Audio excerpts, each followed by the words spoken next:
Welcome back to the best of WSBA's Morning News with Gary Sutton. State Senator Mike Fulmer, who is a state senator, was a state senator to parts of northern York County here, was charged with possessing child pornography. A lot of people thought at first, it's got to be fake, but not so. Mike Fulmer accused of downloading pornographic images involving children from a social media site. Authorities say they found 2 of the images on his cell phone. Fulmer, 63, resigned a day later.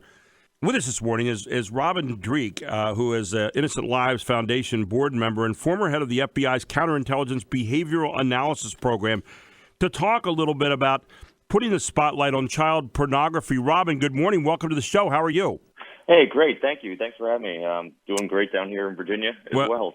Nice, cool weather, finally. Well, a state senator right here in our local area, Mike Fulmer, obviously making some news this week. And one of the things we wanted to ask this morning was how to keep kids safe online since these charges became public against Senator Fulmer.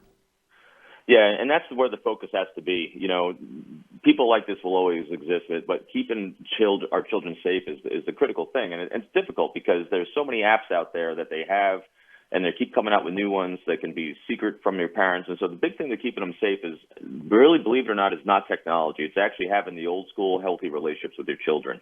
We like to think in terms of, this trust model I have, the first T being, talk in terms of their priorities so you can always understand what's going on in their lives. R is understand the relationships that they have with all these people in their lives, so you create a baseline of what their normal is, understand their challenges, and be a resource for them.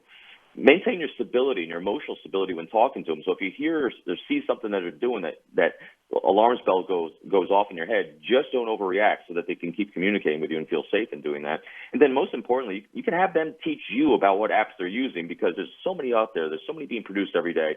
Have them teach you what they're using, why they like it, so that you can keep involved in their lives and their technology, so you can keep them safe from people that want to take advantage of them. Robin, Sextortion 101, what it is, how do they target your kids in the multiple forms it can take out there? Take us inside that a little bit.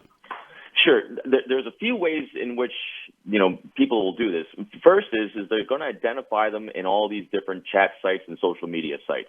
Ways they identify your children is either that your children are saying things that make them seem vulnerable to flattery, and they seem a little emotionally needy. They seem insecure, and so these sextortion folks will actually prey upon people and your children's neediness in some way, and to get their guards lowered so they provide validation. The other way that they target them as well is if your kids are posting images and giving them hashtags like, day at the beach, bath time. There's all these things that our children are doing and posting with their images that can be sexualized, whereas your children had no intention to do that to begin with. So watch the images that they're posting and the hashtags they're giving them, as well as watch their emotional neediness that they're posting online, because children that look vulnerable, that's where these people are going to go. We're talking with Robin. Did you say it Dreeke or Dreeke?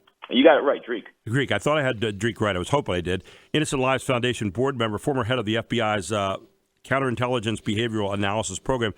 What are the riskiest sites and apps and games for kids right now, from your standpoint, Robin? They're coming out new every day. Still, the most prevalent ones that they're targeting and using is Fortnite and probably Minecraft are still the two biggest ones, because there's so much. Basically, as a parent, anywhere you have your children interacting with people that they don't know and there's anonymity, you can almost guarantee that the people they're interacting with are not exactly who they say they are.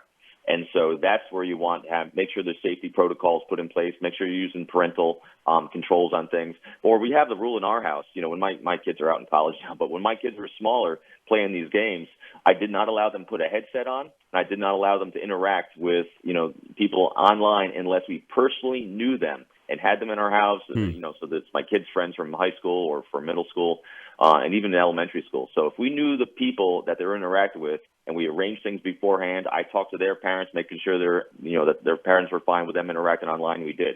Otherwise, there was zero communication allowed with anyone outside that close circle. So you had a lot of communication with your kids about staying safe online and what you wanted them to do, and they were playing under your rules, right? Absolutely. You got to start patterns of behavior early in life.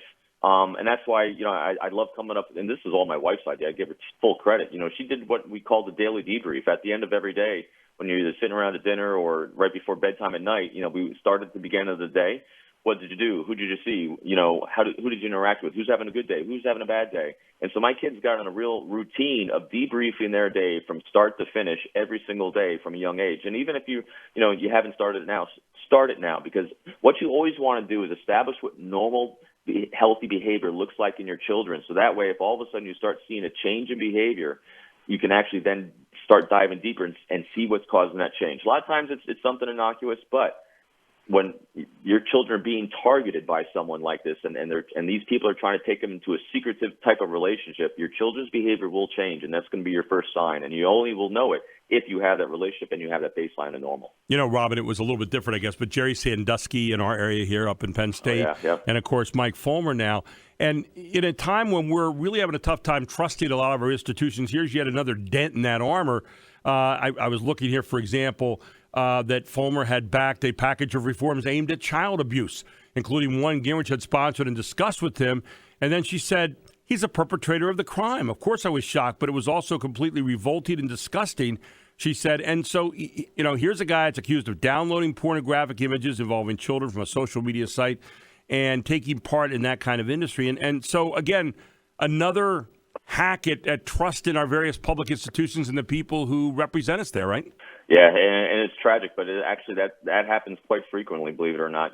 Some of these perpetrators and guilty folks, they love to hide and try to hide in plain sight by trying to advocate themselves as proponents of supporting child pornography and things like that, and so they get outed. I mean, even our organization, a lot of organizations like mine, Innocent Lives Foundation, sometimes you might have people trying to hide in there. That's why, organizations like mine, we have very robust onboarding processes, background checks, monthly psychology and weekly psychology checkups with our psychs. I mean, it's pretty robust what you have to do, because yes, anywhere you think you can hide in plain sight, they'll try to do it. Where can people find out more about this, Robin? Do you have any good sites they can go to?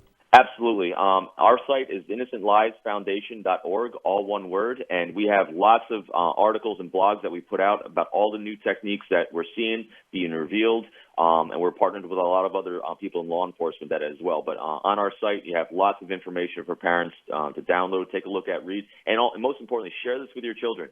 No child has an intent to do this.